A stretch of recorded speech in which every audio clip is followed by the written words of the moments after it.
Battle of Kennesaw Mountain on June 27, 1864, there were two Union frontal attacks on the Confederate positions.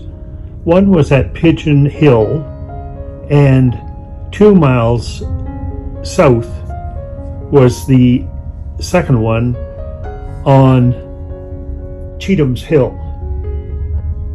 The Federal artillery opened up at 8 a.m., shelling the rebel works for 15 minutes.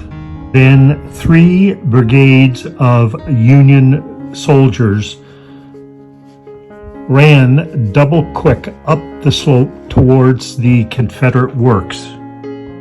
The rebel musketry and hidden artillery fire mowed down hundreds in a matter of minutes.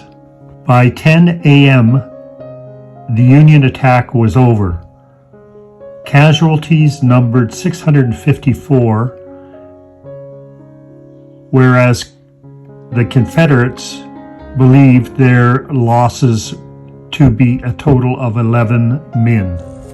These are historic works that were a Confederate battery, which we'll just go up and take a look at Cheatham Hill.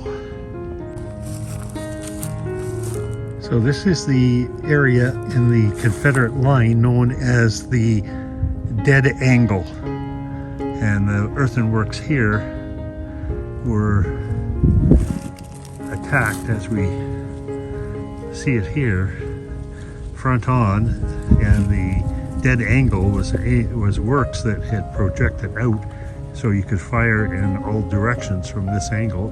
The Confederates decimated the attacking Union line, and as the earthworks down in this direction at the angle, the Union soldiers lying directly under the earthworks were protected, whereas the ones that were farther out were open to enemy fire. This, and we'll film it in a minute, is the Illinois Monument. This is a plaque to Colonel Dan, who reached this Confederate position at the dead angle as we're looking out this direction. And he was the one that led his men. He lifted himself up over the parapets and was wanting his men to follow him over the top of the dead angle when he was shot dead and fell back towards his men, but his men behind him caught him. He died of his wounds. He was taken back to his home in Ohio, where he died shortly thereafter, after being promoted to Brigadier General. But this is where he had to, his men had to attack at this position here. We'll go around and film it in a minute.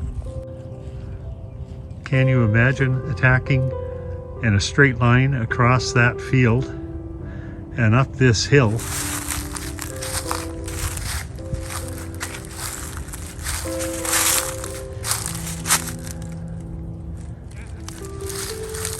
To attack the dead angle, which was right here.